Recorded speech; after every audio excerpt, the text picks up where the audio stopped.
semoga kita termasuk umat beliau yang berhak menerima syafaat bersama beliau di hari kiamat yang berlalu. Saudara sekalian rahimakumullah, dalam kesempatan tausiah malam hari ini saya ingin mengangkat sebuah hadis yang termasuk membahas min al-Isa'ah, di antara tanda-tanda sudah dekatnya kiamat. Bersabda Nabi Muhammad SAW, inna amanat dajjali sinina khudda'ah, sesungguhnya menjelang keluarnya Dajjal akan ada tahun-tahun penuh tipu daya. Yukadzibu fiha as-sadiq wa yusaddiqu fiha al-kadhib. Orang yang jujur didustakan, sedangkan pendusta dibenarkan. Fa yuhammadu fiha al-amin wa yu'zanu fiha al-kha'in. Orang yang amanah dikhianati, sebaliknya pengkhianat dikasih amanah. Wa yatakallamu fiha al-ruwaybidah, kemudian akan bermunculan ruwaybidah berbicara di mana-mana.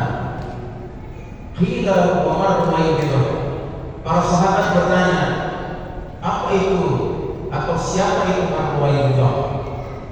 Qala Nabi sallallahu alaihi wasallam, al-fuwaisiq yatakallamu fi amri al-'am. Ruwaybidah adalah orang fasik atau orang bodoh yang berbicara tentang urusan orang banyak. Shadaqah Rasulullah sallallahu alaihi wasallam. Jadi jamaah sekalian rahimakumullah, hadis ini memberikan kita peringatan. Jika kondisi sudah seperti yang digambarkan dalam hadis ini, berarti zaman sudah mendekati saat keluarnya Dajjal. Dan jangan lupa, dalam sebuah hadis Nabi mengatakan, semenjak hadirnya Bani Adam di muka bumi ini, tidak ada fitnah yang lebih dahsyat dari fitnah Dajjal. Jadi Dajjal ini adalah fitnah yang paling mengkhawatirkan, yang paling dahsyat sepanjang zaman. Lalu Nabi mengatakan, ciri Dajjal sudah hampir keluar bila mana tahun demi tahun itu diwarnai dengan tipu muslihat, tipu daya. Cirinya pembohong itu dibenarkan, sebaliknya orang yang jujur, yang bicaranya benar, justru didustakan. Kemudian orang yang amanah itu dikhianati, ditolak, tidak diterima. Sebaliknya pengkhianat dikasih amanah, diangkat jadi pemimpin. Lalu kata Nabi, akan banyak berbicara di sana sini ar-ruwaybidah. Maka para sahabat bertanya-tanya, siapa itu ar-ruwaybidah?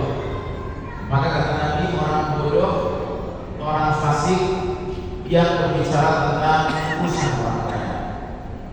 Jadi ruwaybidah itu orang yang tidak berilmu. Ilmu di sini maknanya bukan ilmu dalam pengertian ilmu umum, Pak. Mengerti politik, mengerti sosiologi, mengerti matematik, bukan. Tetapi ada ilmu ad-din, ilmu tentang agama, ada ilmu al-haq, ilmu tentang kebenaran. Dan kalau kita mau jujur, tampaknya situasi zaman yang sedang kita jalani sekarang sudah mirip sekali dengan gambaran yang disebutkan dalam hadis ini. Karena sudah tiba masanya kita semua selaku orang beriman yang tidak meragukan pesan-pesan Nabi mulai mempersiapkan diri, jangan-jangan Dajjal sebentar lagi keluar. Kita tidak tahu persisnya kapan Dajjal keluar, tapi ini termasuk hadis yang menggambarkan ciri tidak lama lagi Dajjal akan keluar. Dan kalau ciri itu ada pada masyarakat kita, ya berarti Dajjal keluar tidak lama lagi. Karenanya kita patut mempelajari apa saja kiat-kiat untuk menyelamatkan diri dan keluarga dari fitnah Dajjal. Nah, karenanya Nabi pernah bersabda, jika Dajjal keluar dan aku masih ada di tengah-tengah kalian, maka cukup aku yang menghadapi Dajjal untuk melindungi kalian. Tetapi jika Dajjal keluar, aku sudah tidak ada di tengah-tengah kalian, maka masing-masing sekalian harus menyelamatkan diri, dan Allah Ta'ala pada masa itu akan menjadi penggantiku yang terbaik untuk menyelamatkan diri kalian. Artinya lewat hadis ini Nabi ingin mengatakan bahwa masing-masing kita, karena secara hidup tanpa Nabi di tengah-tengah kita, sedangkan Dajjal sebentar di luar, punya keharusan memperkokoh hubungan dengan Allah Subhanahu wa Ta'ala, menguatkan tauhid kita masing-masing. Jadi jangan biarkan diri kita hidup tidak akrab, tidak dekat dengan Allah Ta'ala. Jangan biarkan hubungan kita dengan Allah renggang, tapi kokohkan hubungan kita dengan Allah Ta'ala, karena Allah satu-satunya yang dapat menyelamatkan kita menghadapi Dajjal. Ini fondasi utama menyelamatkan diri dan keluarga dari fitnah Dajjal. Adapun ada pesan-pesan Nabi lainnya yang sifatnya amaliyah, praktis, apa yang bisa kita kerjakan untuk melindungi diri dan keluarga dari fitnah Dajjal. Setidaknya ada 4. Yang pertama, Nabi bersabda, "Idza tashahhada ahadukum falyasta'idz billahi min arba'in." Bila kalian sholat lalu membaca tasyahud terakhir, maka sebelum kalian mengucapkan salam kanan salam kiri, mintalah perlindungan kepada Allah dari 4 hal. Lalu Nabi mengajarkan kita doanya. Apa bunyi doanya? Allahumma inni a'udzubika min adzabi jahannam wa min adzabil qabr wa min fitnatil mahya wal mamat wa min syarri fitnatil masiihid dajjal. Yang artinya, aku berlindung kepada Engkau ya Allah dari neraka jahanam, dari siksa kubur, dari fitnah kehidupan dan kematian, dan dari jahatnya fitnah al-Masih Dajjal. Baru setelah itu kita salam kanan salam kiri. Dulu Nabi dan para sahabat selalu sholat membaca doa ini di ujung tasyahudnya. Padahal mereka hidup di zaman ribuan tahun yang lalu. Dan kita yang hidup di zaman sekarang menjelang Dajjal keluar lebih berhajat dengan doa ini. Karenanya hidupkanlah doa ini dalam sholat kita. Lalu yang kedua, Nabi bersabda, "Man hafidha asyra ayatin min awwali suratil kahfi aw min akhir suratil kahfi usima min fitnatil dajjal." Yang artinya, barang siapa menghafal 10 ayat pertama atau 10 ayat terakhir dari surat Al-Kahfi, niscaya dia akan dilindungi Allah dari fitnah Dajjal. Jadi yang kedua, hafalkanlah 10 ayat pertama surat Al-Kahfi atau 10 ayat terakhir. Silakan mana yang lebih disukai, silakan saja. Dua-duanya lebih bagus sekali kalau dihafalkan. Bahkan lebih sempurna lagi kalau seluruh surat Al-Kahfi dihafalkan. Tapi yang jelas harus dihafalkan. Jangan kita berharap ketika Dajjal muncul lalu kita baru mencari mushaf karena kita tak hafal, kita berusaha membacanya. Oh, kita together, karena Dajjal ini dahsyat sekali. Sampai dikatakan dalam hadis yang lain bahwa Dajjal itu mempunyai surga dan nerakanya sendiri. Barang siapa memilih surganya Dajjal, berarti dia memilih nerakanya Allah. Dan barang siapa yang memilih nerakanya Dajjal, berarti dia memilih surganya Allah. Jadi Dajjal ini akan membawa ajaran yang serba terbalik-balik, yang hak dibilang batil, yang batil dibilang al-haq. Nah, karena saudara rahimahullah, mumpung kita di bulan Ramadan ini adalah syahrul Quran, bulan Al-Quran, maka sempatkan diri kita kalau memang belum punya hafalan surat Al-Kahfi ayat 1 sampai 10 atau ayat 101 sampai ayat 110, silahkan dihafalkan sekarang. Latihan ya. Kemudian yang ketiga, Nabi bersabda, "Man sami'a bid-dajjal falyanha."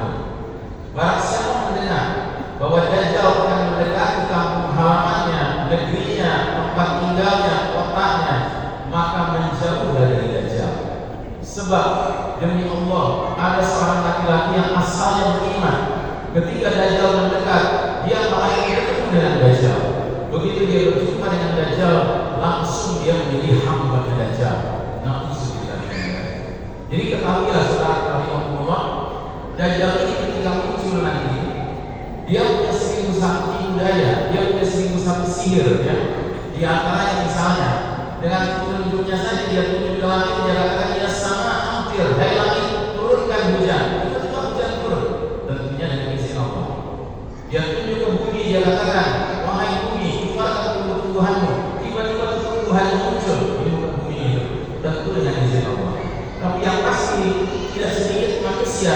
menyaksikan hebatnya sihirnya Dajjal ketika Dajjal mengatakan ana rabbukum, aku adalah Rabb kalian, maka manusia banyak yang percaya Dajjal sebagai Rabb.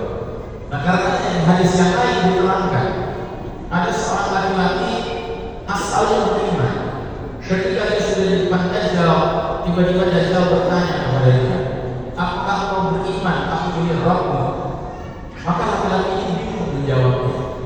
Dia mau bilang tidak, tapi dia lihat Dajjal ini punya kemampuan yang bidaya yang luar biasa. Tapi dia mau bilang iya, dia tahu tak mungkin Dajjal itu Tuhan itu berupa sosok manusia. Maka dia diam saja. Akhirnya Dajjal melihat keraguan laki-laki ini. Dia hidupkan kembali ayah ibu laki-laki ini yang sudah meninggal. Kemudian dua sosok ini berkata kepada laki-laki ini, wahai anak kami, inilah Tuhan yang sebenarnya. Dia menunjuk ke Dajjal. Maka langsung laki-laki ini sujud di depan Dajjal karena hebatnya di budaya Dajjal. Padahal sebenarnya ini sudah barang tentu bukan ayah ibu yang sebenarnya dari laki-laki ini, tetapi ini adalah buah syaitan dalam jin yang menyerupai ayah dan ibunya untuk menghibur si pemuda ini. Baik saudara-saudara, yang keempat, Nabi bersabda, Dajjal ketika keluar nanti dia akan meliputi seluruh permukaan bumi ini, tidak datang semua negeri, semua kampung, semua kota, illa Makkah wal Madinah, kecuali Mekah dan Madinah. Karena dua kota suci ini dijaga oleh barisan malaikat yang menghunuskan pedang mereka siap menebas leher Dajjal bila mana mendekat ke dalam dua kota suci ini. Jadi saudara-saudara, yang terakhir yang keempat ini untuk menyelamatkan diri dan keluarga sudah barang tentu kiat yang membutuhkan modal besar, yaitu kita hijrah, kita tinggal di Mekah atau di Madinah. Insya Allah kita akan diselamatkan dari fitnah Dajjal, karena Dajjal tidak punya kemampuan memasuki dua kota suci. Demikian mudah-mudahan apa yang kami sampaikan malam hari ini membawa manfaat dan kesadaran kepada kita. Mumpung ini bulan Ramadan adalah madrasah, sekolahan bagi orang beriman, karena yang mari kita manfaatkan waktu belajar ini dengan sejujur-jujurnya, dengan sesungguh-sungguhnya mengkaji apa-apa yang bisa melindungi diri dan keluarga kita dari puncak fitnah yang kita tidak tahu jadwal keluarnya kapan. Mungkin di generasi kami belum dia keluar, tapi tentunya di generasi anak kita lebih besar kemungkinannya. Mungkin di generasi anak kita belum keluar, tapi sudah baru di generasi cucu kita lebih besar dari kemungkinannya. Bagaimana keadaannya yang pasti kita semua harus mempersiapkan diri. Alhamdulillah Nabi sudah memberikan kita bekal ilmu yang tinggal kita amalkan saja jika kita memiliki keyakinan dan kesungguhan untuk melakukan hal itu. Aku lupa bihada fasallallahu alaihi wa sallam. Inna Allaha wal ghafurur rahim. Wassallallahu